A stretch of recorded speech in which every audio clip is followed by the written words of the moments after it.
The Anchorage Pride Parade has been around now. This is the 48th year.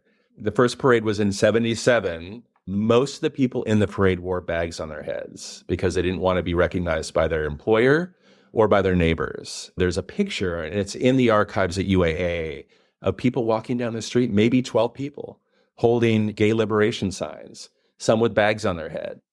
I just keep saying this year the temperature is hot. It is hot. There are many things that are happening on a national level that I've heard people here be very upset about. While we always want it to be light and airy and peace, love, harmony, we recognize Pride as a time also to push back. The grassroots reality of the LGBTQ community is we're prepared to fight. We're prepared for anything coming our way.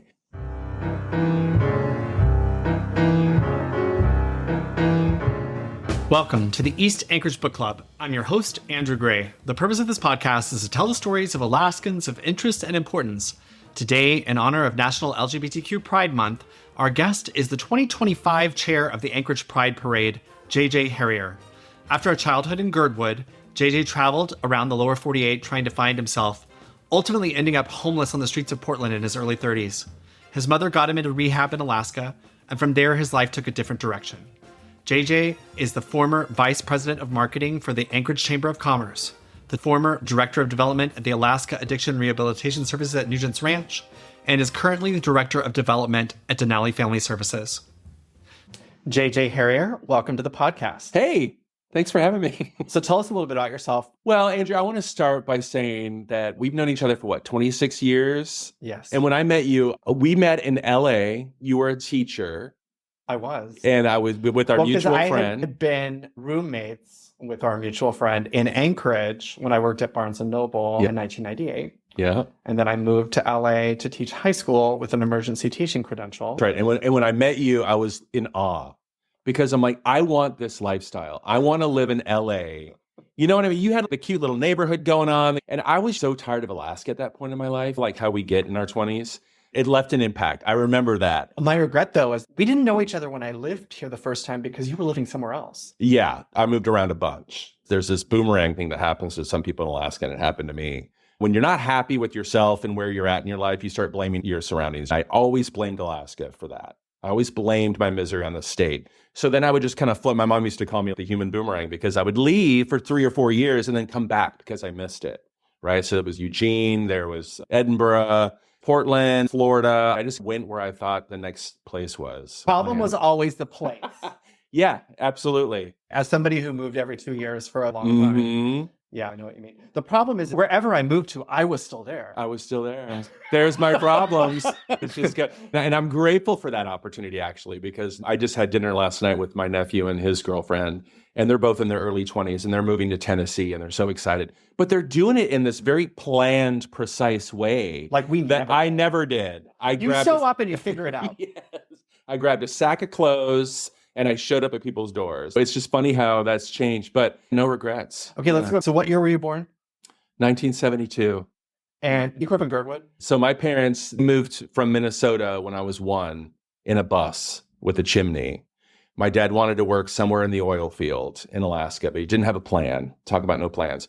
And so But you didn't need one. Didn't need one then. It was really the vagabond lifestyle. And we literally packed up that bus, from what I understand, and drove to Alaska. My mom being from Scotland and had lived in the States for about 15 years. Your mother was Scottish. She was born and raised in Edinburgh, post-World War II. Do you have a British passport? Oh, no, I'm not a dual citizen, but I've been now a total of 8 times to see family and to see the UK.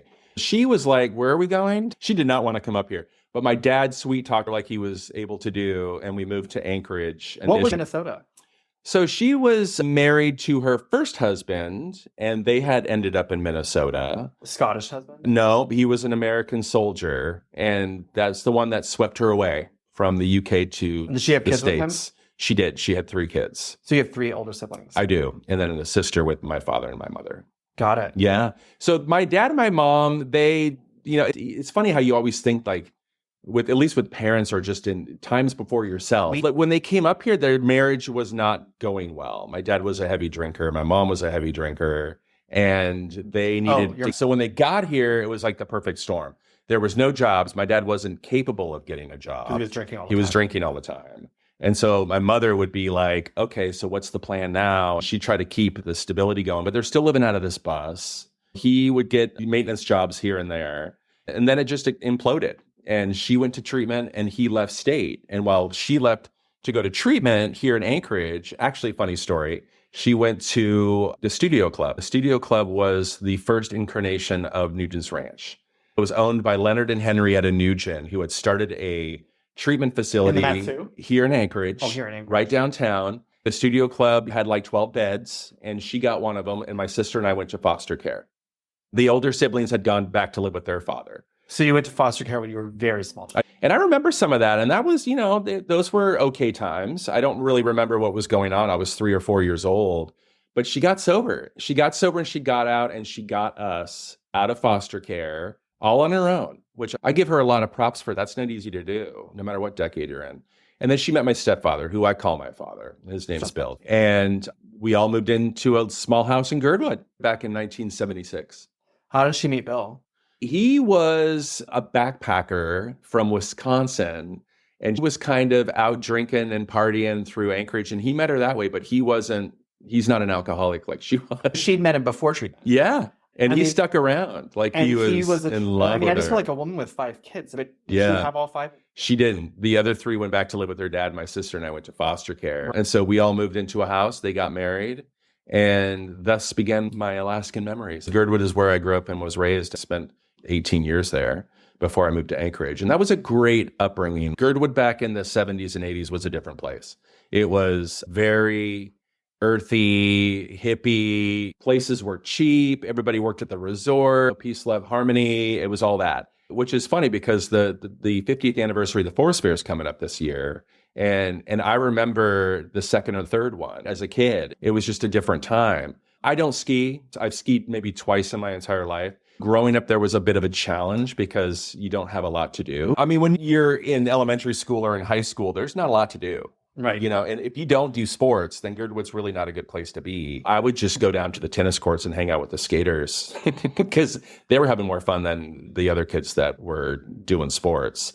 So yeah, Girdwood was where I went to school. It was the K through 8 school out there. When it was time to go to high school, they used to bus the kids to Diamond High School because service didn't want us. I remember that being a big issue. The bus would come at like 5:30 in the morning to pick us Girdwood kids up, and then we'd head back and pick up Bird Creek and Indian Creek kids. And off we went to Diamond High. And that's where I graduated. Did you know what you wanted to be? No, absolutely not. I was terrified because of that. I had no clue. I didn't have a lot of direction. And that's nobody's fault. And everybody, we grew up with modest means. We didn't have a lot of money, but I was not interested in school. I was a C- student average, I mean, I didn't put a lot of effort into that. I wasn't interested in college right out of the gate. I worked in childcare for the first 8 years out of high school. Like working at a daycare? Oh, yeah. I love kids. I loved working with kids. And I found a little niche down in Girdwood. There's a daycare center called Little Bears. And I worked there. And when I moved to Anchorage in my first apartment with friends, I was working at 2 or 3 different daycare centers. I'm like, this is fine. This is what I want to do. And I was able to do that for a while, although it was a struggle, right? Because, there's not a lot of success in those stories. It's not a high-paying job. No, absolutely not. But I did finally decide to get it together and go to school in Eugene, Oregon at Lane Community College back in 1995, 5 years after high school ended. I was like, okay, let's go and see what options there are. Initially, that was psychology. I wanted to be a psychologist because we talk to our friends really good. And I'm a good listener. So I thought psychology was going to take me somewhere big. In college in Eugene, I changed my major 6 times. What did you end up with? What I landed on was journalism. And that was the last year at Lane before I moved back to Anchorage in 99. And began my UAA career going to the Journalism and Public Communications School. I got my degree in that. I was able to focus on print journalism, and I had an instructor at UAA who told me that I had a great radio voice and I should maybe think about radio. I was not interested in that because it just, like, to me, there was more pressure, more stress involved with radio journalism. So I stuck with print. And it was around the time the internet was taking off. I was eventually able to land a couple jobs. The first one being at Anchorage Press. I was a music reviewer for the Anchorage Press, which I thought was the dream job, because what I've always kind of idolized about music journalists is that they were giving you the inside scoop on the music they loved. And I was like, this is what I want to do. And I wanted to work for the Rolling Stone. I wanted to work for Spin Magazine. I had these great visions of my future in that field. And the Anchorage Press was a good start, right? That paper carried me for a couple of years. I was able to do some freelance writing for them. In that, I got to meet some really cool, interesting people in the community, all passionate about the arts. My editor called me one day and he's like, Pantera's going to be calling in. You'll need to interview Pantera. And I'm like, I don't want to interview Pantera. So I tried listening to some of their music, which I don't have really any interest in. And they were on the phone and it was hysterical. I mean, they're drunk, they're on tour. I'll probably get canceled for this. I like heavy metal, but I do not like Pantera. You do? Yeah. Well, I don't like any of it, right? I'm a synth pop kid all the way. So I did a piece on Pantera. It was a Q&A that got a little bit of attention.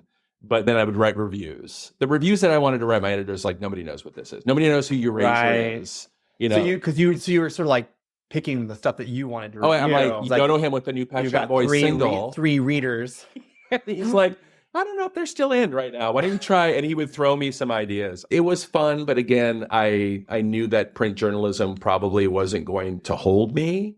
So I'm grateful that the department at UAA was able to expand that program into public relations, marketing, advertising, photojournalism, because you get the whole gamut. I don't know if you still do, but in the early 2000s, you were able to do that at UAA, was to, learn a bits and pieces of all of it. I eventually worked at the Frontiersman newspaper. I was their features editor for a couple years. And so I would be at the state fair. I covered a rock club in Palmer. How long did you stay there? 2 years. So what years? This would have been 2007 to 2008 or 9. One of our recent guests worked there during that time. Is that right? Michael Ravito. I know Mike Ravito really well. Yeah. He's a good friend of mine. I love him. He's great. And he's a real journalist. You know what I mean? He would write stuff that I'd be in awe about. He'd go talk to legislators or Sarah Palin. He was on the, what was that called? Sarah Palin's bus thing during when she was vice president. Yeah, he was doing that. He did it. Yeah. He was like, hardcore, grassroots journalist, and he was writing these good pieces. I'm in the background writing about the rock club in Palmer, right? Or the new businesses opening around town. So the fluff pieces. Right. So he used to call me Fluff Guy, and I would come in and we would have a great time under the direction of Carrie Slay, who was the publisher of the Frontiersman at the time, which was also owned by the same publishers of the Anchorage Press. So it was kind of this cool symbiotic. You want to write a piece for the Anchorage Press. You want to write a piece for the Frontiersman. Right. We would share content. That's since changed, like newspapers do. In that opportunity, I got offered a position at the Anchorage Chamber of Commerce. And in 2008, I moved over to the Anchorage Chamber of Commerce as their communications coordinator and began my communications career. So that was the place to be at the time. I worked with my friend Emily Ford, and her and I ran the communications department and would plan events and would put on the Make It Monday forum. We would get in the middle of the business community here in Anchorage and learn all the people who were the key players. And then we would inspire and encourage our membership to participate. That was whether it was advocacy or networking opportunities. I was there for 5 years. I eventually became the vice president of communications, which was the second in charge position at the chamber under Andrew Halcrow. I loved the chamber days. Those were fun. I still enjoy going to the chamber and seeing people and the business community getting involved. It's a very tight-knit community in Anchorage when it comes to business leaders and small business leaders, especially being able to help them, right? I always loved the small businesses that were like, I don't know how to get the word out about what we do. And I'm like, come to this event. Let's do this. Let's put up flyers. Sometimes it's very old school in Anchorage. You have to resort to old school tactics. And so the chamber would help these small businesses get those opportunities. I was in the middle of that. But in the middle of that, I learned how to event plan. It's cool when you look back at your career, you probably do the same thing and you look at, oh, this was the moment I learned that, right? Mm-hmm. The chamber was important for my career in marketing at that moment. It was the perfect opportunity. Well, we both happen to be gay. Uh-huh. And I don't know, I had no idea. I feel like I kind of get bored with the whole coming out story, because we're kind of like, I do feel like too. we're transitional gays. The older generation that was really decimated by HIV/AIDS, and that really shaped their story. Unfortunately, we lost hundreds of thousands of them. So our elders are missing to a large extent. Just aren't as many of them. That's very true. And the ones that survived are very much influenced by that experience. I know that we were, when I told my mom I was gay, it was a death sentence. Like you were basically telling your mother you were going to die of AIDS. I don't know if it was similar for you. It was very similar to me. My mom bought me this book when I came out that was called I'm Looking for Mr. Right, but I'll Settle for Mr. Right Now. And I'm like, are you saying I'm promiscuous? And she's like, it's a book about how not to be promiscuous, because her biggest concern when I came out was how people were going to treat me, although she didn't say that was, she did, think about it. But it was mostly about like how my sex life was going to turn out, how unsafe sex could lead to a very early grave for me. And that was always the case. That's the primary reason I didn't want to come out, because being gay in the late 80s and early 90s meant you're probably going to get HIV. And that was the public conception. People assumed that you were Right. HIV positive. Or they would assume that you were, and that kind of talk was already happening by the time I came out of the closet in 1993. And that's when I turned 21. And I wanted to go to the bar. You came out in 1993. I did. I guess now that we've decided that we hate the coming out story. I don't like the stories. Had you known a long time? Was there a moment where you're like, oh my God, I'm gay? Oh, I always knew. It was actually watching Michael Knight in Knight Rider. Yeah. David Hasselhoff. That was my first, there's something going on here. And then there were a couple kids in school that I had crushes on that only my diary knew about. But I don't even know when all that began. It was very, very early memories. I had a crush on when I was in 6th grade, there was a 4th grade teacher named Mr. Ramharder. And in Girdwood, he was just dreamy. I remember being like, that guy's good looking. And so that's as early as I can go back, right? And Michael Knight Rider. So that was all there. In Girdwood, we had one person, and he would not mind me saying his name. His name is Jim Kaiser, and he's a stained glass window designer. He was out and proud, and I loved him. But I was scared of him because I didn't know if I could do what he did, which was just openly tell people he was gay in a way that was free-flowing and natural. And I was scared to death of that. So I kind of played this stage actor for a couple years until I turned 21. Because when I turned 21, Andrew, I knew I was going to be at the bars. I didn't want there to be any doubt about why I was at those bars. So I gathered up a group of friends at my apartment at Kings Court, over off of Cordova and 15th, and I sat them down, and they all sat on my shag orange carpet, and they heard me say I'm gay. And none of them were surprised, and nobody was like, oh, and nobody walked out, and there was no drama. And I was kind of upset about that too, because I am kind of drama sometimes. Right. And I was like, where's the big moment? You lied the to tears. me. Yeah, the tears. Right. The anguish. No, there was none of that. And I said, I am telling you this because I'm going to be at the Blue Moon. And the Blue Moon was the precursor to Mad Murnus today.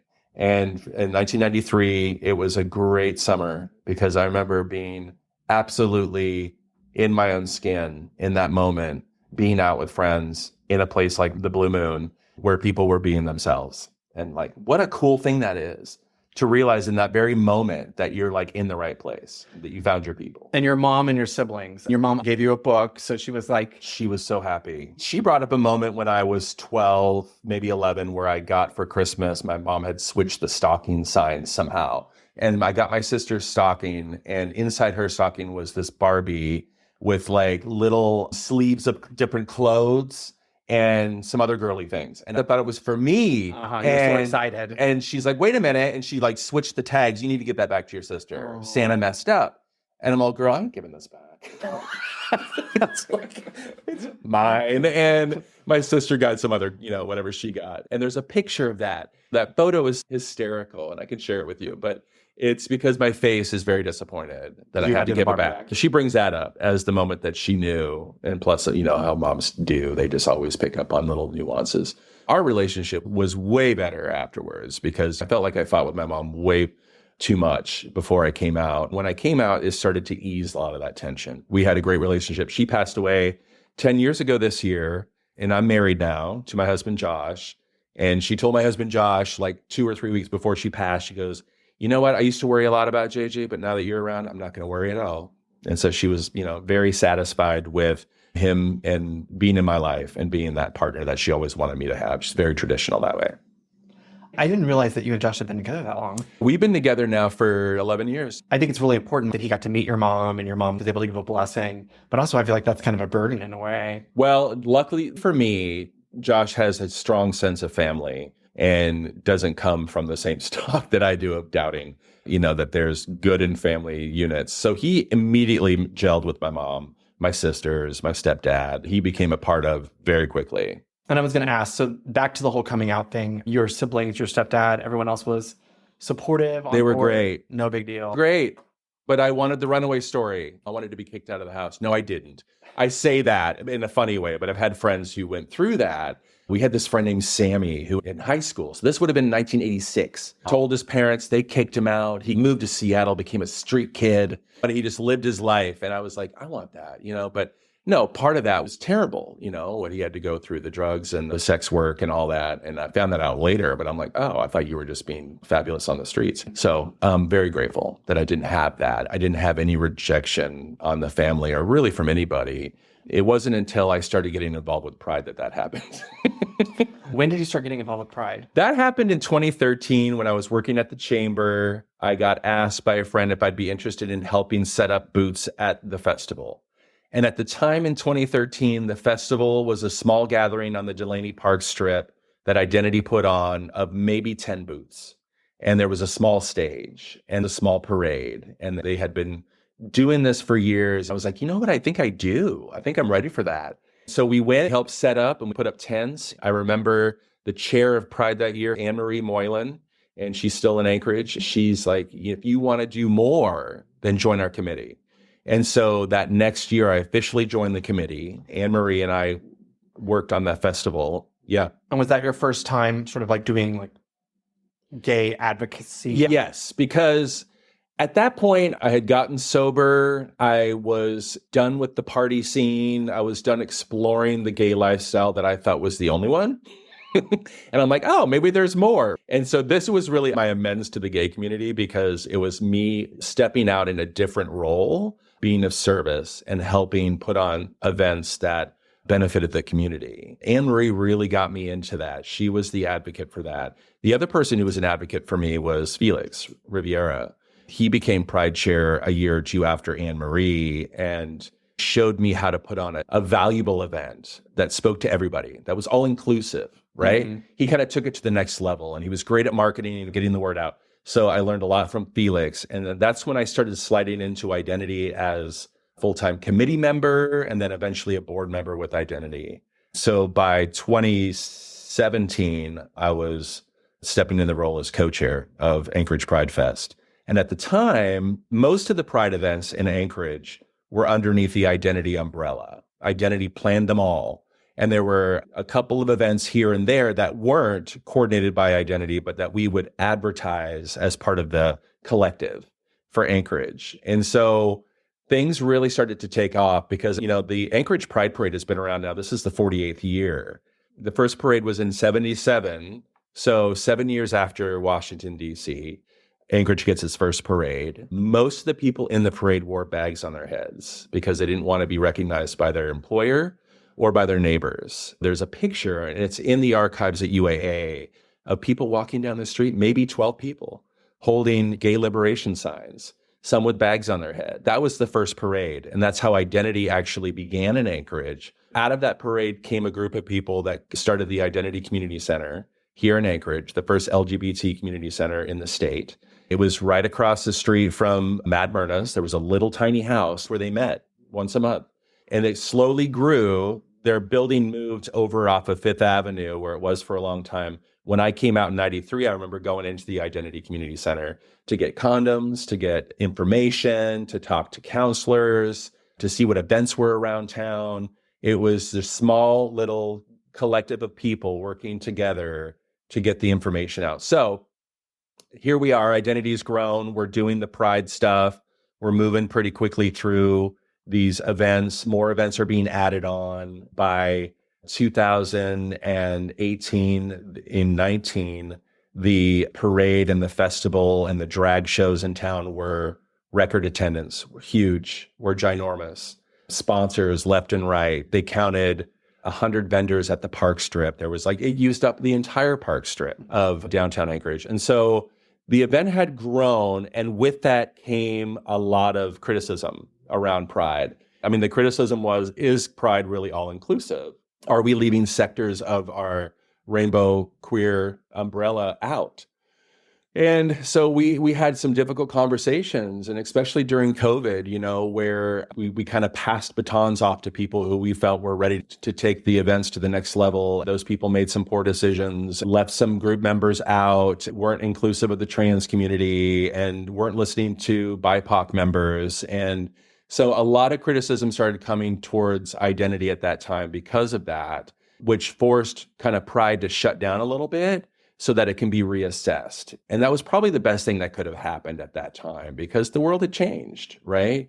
It wasn't just gay pride anymore. There were a lot of people in the LGBTQ community who were critical of, why are you having an event with trans speakers and charging $50 to get into it, to raise money for a program that you raise money for through this other event? And you're keeping these kids, right, trans youth, from attending to hear their peers, to hear people that they can identify with. And everything became a fundraiser. Everything was to put a little bit more money in the coffer to pay for whatever. So they had to take a step back. And I was on the board at that point. We received a lot of feedback from the community. In that conversation, there came some solutions, which is, why don't you take a break and let other people pick up the baton and see what they can do with Pride? I'm very grateful for that, because it taught me a lot as a seasoned event planner and marketing person to really look at our community differently and how we elevate people in our community. It also gave me the opportunity to hand that off to somebody with a fresh perspective. My co-chair and I happily took a back seat to Pride for a while. And in that, though, identity was unable to move forward with that community celebration piece. And they became strictly a health center now, which is great, and they're doing a great job at what they do. Unfortunately, the community center, that place where everybody used to meet, disappeared. And that no longer exists here. So what happened after COVID? COVID actually brought a good rest, or a little pause with Pride for a while. In 2023, I looked around and I said, we're still not doing Pride events. Who's doing Pride events in this town? Identity wasn't able to do it. Me being who I am and wanting something in this town that resembled Pride nationwide, I went to the Alaskans Together for Equality and their foundation, Alaskans Together Foundation. I said, I want to start a parade and get it back going. Again, we've missed a couple of years, and they agreed. Since then, I've been chairing the Anchorage Pride Parade. And you're the chair for this year. I am the chair for this year. When is Anchorage Pride? So Anchorage is fun. We host most of our events the last week in June. Pride Month, they can happen all through the month. Because there are statewide Pride events happening sooner, we don't want to bump up against any other. It's hard not to, but you make your best effort. So the last week in June will be the Anchorage Pride events. Starting on June 23rd, there's the Pride Film Fest at Beartooth. That one's always kind of fun, right? Because it's the Beartooth deciding with myself and other people, what would be some good queer movies to play in town. They only have 2 movies, so it's not really a film fest. Right. Right? And I'm like, well, pick 2. What do you want? Get a new one. And they usually pick a new one, making some headwind in cinema. And then they would pick what's called a anniversary piece, right? This year, they're doing 2 anniversary pieces. They're doing Chasing Amy, and they're doing Tu Wong Fu, Thanks for Everything, the 30th anniversary of that movie. So those will be playing on Monday night at Beartooth. So check that out. There's still tickets. Tuesday, have you done the Rainbow Run? I have. Yeah. The Rainbow Run is also at Delaney. That's put on by the Alaskan AIDS Assistance Association, or 4As, along with Anchorage Frontrunners, and Choosing Our Roots this year also. And that is a 5K walk, run, skip. It's a party. T-shirt. And you get a T-shirt when you register. And there's beer, hamburgers, hot dogs, and veggie burgers afterwards. So it's worth checking out. There's several bar events Wednesday, Thursday, and Friday of that week, so the 25th through the 27th. So the Raven, Mad Myrna's, Willowa all have events catered to Pride Month with themes, drag queens, and lots of celebration. Then Saturday, June 28th, that's the big day. The parade will start downtown, right outside F Street and 9th. Avenue. And that's 11:30. There's going to be 60 groups signed up this year, more than any, probably because of the climate politically. That is, small advocacy grassroots groups. We have one group that's like 6 roller derby people, all the way to corporate business, organizational type groups. They'll march around downtown through 7th Avenue. Daphne do all the chores. Will celebrate everybody as they walk by outside the Denali Center. Then they'll end up at the Park Strip. At the Park Strip is where the Anchorage Pride Festival will happen this year. There'll be live entertainment put on by Forays again, along with hike entertainment and Viva Pride. And that will run from 11 to 6. And so check it out. It's always a lot of fun. The festival is where I found my tribe. I would wander around the festival looking around and scared to talk to people, but seeing like the gamut of like, this is the queer community and their friends and people celebrating each other. Like that, there's no other place to see that than the festival. Then there's statewide prides as well. Anchorage is not the only community that has pride events. What's cool about this, Andrew, is that communities are coming up with prides. Bethel had their first pride last year. I think this is their second year hosting pride events. Mm-hmm. The list keeps getting longer and longer. It'd be really cool to start a pride collective and share that, like-minded organizations and event planners. Starting on the 13th of June, that weekend is in Homer, the Pride weekend. If you haven't been to Homer for Pride, go. It's so much fun. They do karaoke night. Their downtown is vibrant. So that's the 13th to the 15th. Kodiak, the 20th through the 21st, is having variety shows and burlesque shows. Soldotna's the same weekend, June 21st, Pride in the Park, which is growing every year. Also, on the other side of South Central in Talkeetna on June 21st is the Pride Fest Revival. I love Talkeetna. And my husband and I are going to that one. That should be a lot of fun. Juneau, they have so much going on. Check out Sigla or Juneau Pride on Facebook all month long. Their Pride March and Barbecue are on June 22nd. So those are just a couple of what's happening. You mentioned that because of the political climate, there's more people participating. Are you surprised by that? No, not at all. People are nervous about their rights being taken away right now, are ready to advocate for their rights. They're scared, but they're also resistant. And what I love about our community is that whenever a new administration takes over, you get a sense of the pulse of our community through Pride events. And this year, I usually start planning the parade in January. It slowly picks up around March or April. I was getting phone calls in December about, hey, what's your, do you have a theme? And we don't have a theme for the parade. We want to sign up. We want to be a part of the parade because that's where people feel comfortable showcasing their distaste, their resistance, their sense of self. It's really the platform for a lot of folks. The political climate right now is totally dictating what our festival and our parade are going to look like this year. I think it's going to be high energy. So there's been these markers throughout our history here in Anchorage since 77, where our community has come out loud and strong, unified and vocal and ready to have difficult conversations and to push back. And I hope that happens now. I just keep saying this year, the temperature is hot. It is hot. There are many things that are happening on a national level that I've heard people here be very upset about. And so it'll be interesting to see how our pride comes to be this year and what kind of turnout we'll have and what kind of resistance we'll have. We don't want that. We don't want to see that, but we recognize that is the grassroots reality of the LGBTQ community is we're prepared to fight. We're prepared for anything coming our way. While we always want it to be light and airy and peace, love, harmony, we recognize Pride as a time also to push back, to be a march. The parade has been a march many times against political actions and leadership. I think we're going to get a mix this year.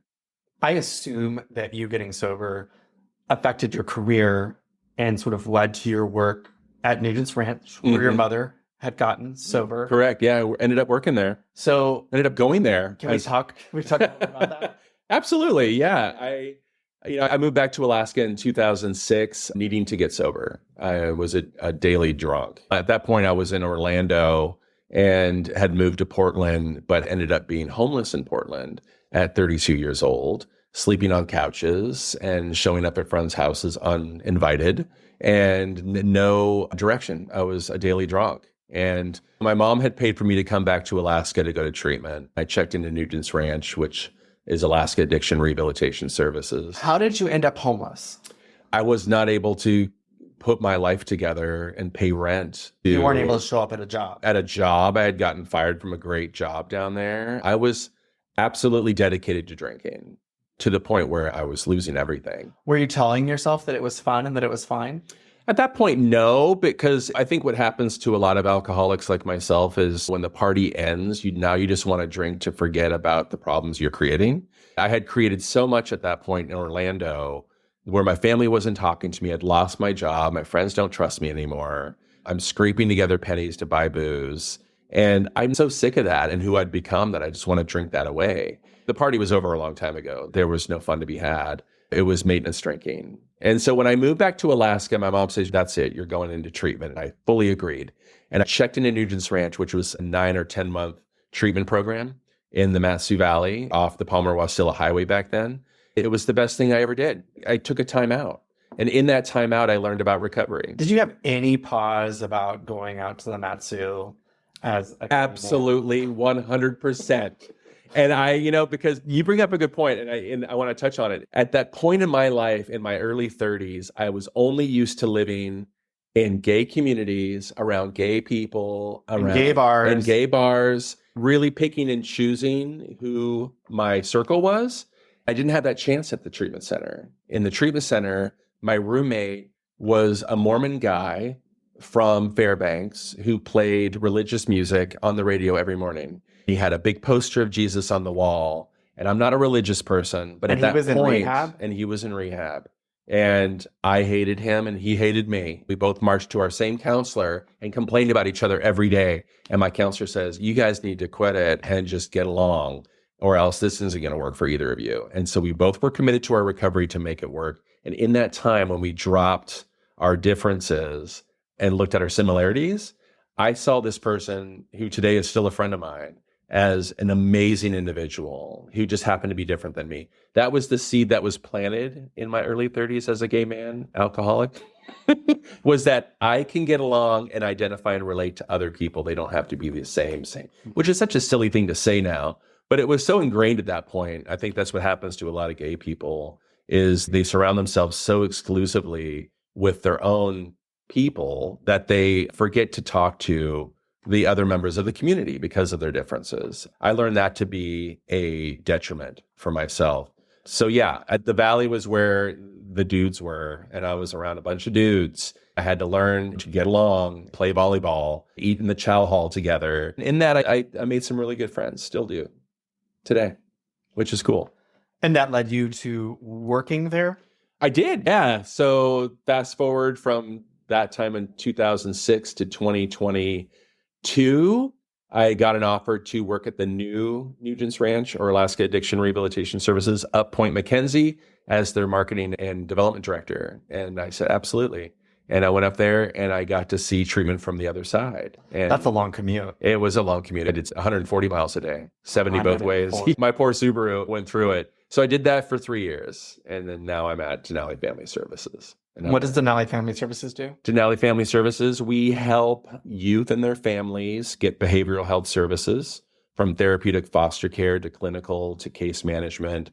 These are the kids that are coming out of OCS that need extra help, that just can't be placed in traditional foster care. They need the trained parents, the trained guardians to go through what we provide in order to be cared for. And from there, they get a suite of services, wraparound, that enables them to thrive and live. It's such a great place to be right now because they've never had a marketing and development person. I'm their first. And we're trying to fix this statewide problem of youth that need behavioral health help. And you're a former foster kid. Oh, it's it's like eerie. a full circle moment. Here we are. Yeah. Full circle. Yeah. And it's great. I get to go to Juneau and see you, and I get to advocate on behalf of the rights of the youth. So I'm loving it. I'm loving Alaska life right now. This is just so long. I didn't want to be here. I felt like this was not the place for me. I'm a big city kid.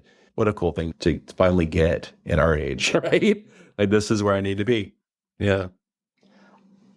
I asked people at the end of I'm springing this on you, so apologies. Oh, you're good. I asked people to recommend a book.